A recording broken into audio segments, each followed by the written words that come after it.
ជំរាបសួរបងប្អូនអូនពូមីងអ្នកគ្នាបងប្អូនអូនពូមីងមើលស្គាល់ហើយនេះកាឡាក់បងប្អូននេះផ្លែរបស់វាផ្លែវាដូចបន្លែនេះបន្លែវាដូចដបងយៈអញ្ចឹងបងប្អូននេះធ្លាក់លើដៃខ្ញុំមកឡើងហើមដៃបាត់ហើមតែមីទីតបាត់វានេះមុតឡើងសោះនេះវាធ្លាក់មកមួយផ្លែហ្នឹងចំលើដៃបងប្អូនវាដើរមកខ្ពស់តែអញ្ចឹងខ្ញុំងរួនទៅវាធ្លាក់មកមានណាចំក្បាលមួយផ្លែហើយចំដៃនេះមើលប៉ប៉ណាកទួលណាមុតឡើងសោះដៃហ្នឹងឡើងហើមទេហើយធំណាស់បងប្អូននេះពូជកាឡាមានអាធំមានអាទូច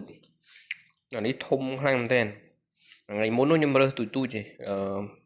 មកក្របប្រហែលជាមួយចាហៀងអានេះតែអានេះបាននេះថានោះ2វាស្មើអានេះ1អានេះ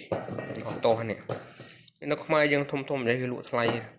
គេលីងលក់រសជាតិរបស់វាបងប្អូនដែលធ្លាប់ទទួលទានដឹងហើយឆ្ងាញ់ឡើងល្មួតគេយកទៅធ្វើបង្អែមគេយកទៅធ្វើនំគេយកធ្វើនំប៉័ងយកទៅក្លុកធ្វើទឹកក្លុកធ្វើការ៉េមធ្វើតំណាប់ស្ងួតលីងលក់នៅក្នុងថង់យកទៅអាំងហូប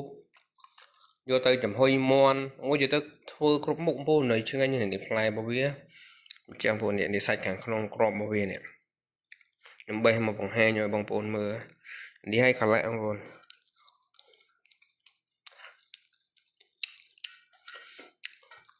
ខែហ្នឹងខែកាឡាក់ខែល្ងាវាមានរហូតទៅដល់ខែធ្លាក់ព្រិលបានអស់